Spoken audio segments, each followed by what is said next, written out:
A man that was on the run for the last couple of days is in police custody after killing a cop. This happened in Memphis, Tennessee. Man's name is Tremaine Wilbourn. He turned himself in 5 p.m., just shortly after 5 p.m. at the federal building in Memphis. If you don't know about the story, here goes some details. Tremaine Wilbourn was a passenger in a vehicle that was parked the wrong direction on the opposite side of the road. Officer Bolton approached the vehicle. Shots rang out, apparently from the gun of Tremaine Wilbourn. The driver of that vehicle turned himself in. Tremaine had been on the run for the last couple of days. He's finally been apprehended by turning himself in. This was a good idea because they were going to kill you, Tremaine. You understand? His family does. His family said they wanted him to turn himself in because they didn't want to go to no funerals. Smart family members. All right, so now what got me upset are a couple things about this case is that there's such a public outcry and such a staunch outcry from police officials. Like my man Tony Armstrong, Memphis police director. He's been on camera all weekend talking about the bloodthirsty, cowardice bastard Tremaine Wilbourn. Basically calling the man a dog. Now, he got a pass because he's black. So black on black bashing don't matter. And he's a cop killer at this point, or an alleged cop killer. So he gets a pass, right? Or should he get a pass for that? Look, this is my thing. I have no problem with you being upset that a cop got killed. I'm upset when anyone gets killed. See, that's the difference between you and I. Because when Walter Scott got shot in the back 8 times, I don't think I heard Tony Armstrong or many other officers coming out talking about how upset they were. How, oh my God, you killed a family man, over 2 ounces of weed, which is what they say Wilbourn had. Wilbourn. Well, hell, Eric Garner had a lot less than 2 ounces of weed. And Walter Scott had nothing. He just ran and was shot in the back. So, look, I don't have a problem with you being upset. You should be upset. A person lost their life unnecessarily. But when cops take life unnecessarily, there's always some bullshit. Always. And I'm amongst many people who are tired of that. Now, as I try to play it cool and play it real and play it with compassion, you are not doing the same thing, are you, officers? Oh, no. Officer Michael Schlager was able to raise money until they shut down his GoFundMe page.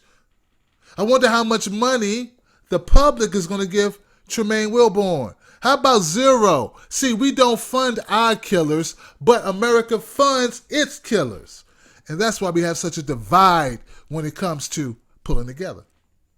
I had a couple people on Twitter hit me up on this. John Crawford II at Kill a Mary 1. That's Kill a Mary 1. We had a good conversation about it. He's not upset. In fact, he didn't want Tremaine to get caught. I said, I understand how you feel, but I disagree, my brother.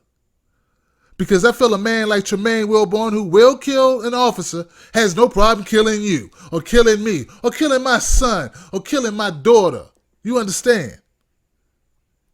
It's not like he just went out to kill cops. No, or kill a bad cop, or a cop that was about to kill him. He killed a cop on a routine traffic stop. Come on, man.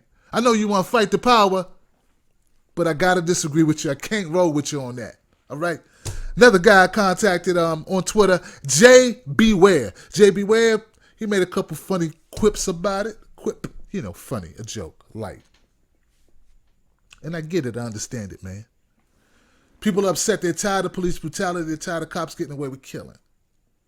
Even with Sam Dubose, we're not certain. Just because we have an indictment handed down does not mean we got a conviction. What is it going to take to get a conviction on a cop? Now, watch this. Watch Tremaine Wilbourn easily get convicted. There won't be a hung jury. Like I said, there won't be a GoFundMe Now page, an Indiegogo page. None of that. No one's going to pay money or support this guy, Tremaine. No one. They see what he did, say, hey. You got what's coming to you at this point. We're just glad you made it in alive, that we turned in alive. But situation reversed, and a cop kills a man, any man, right?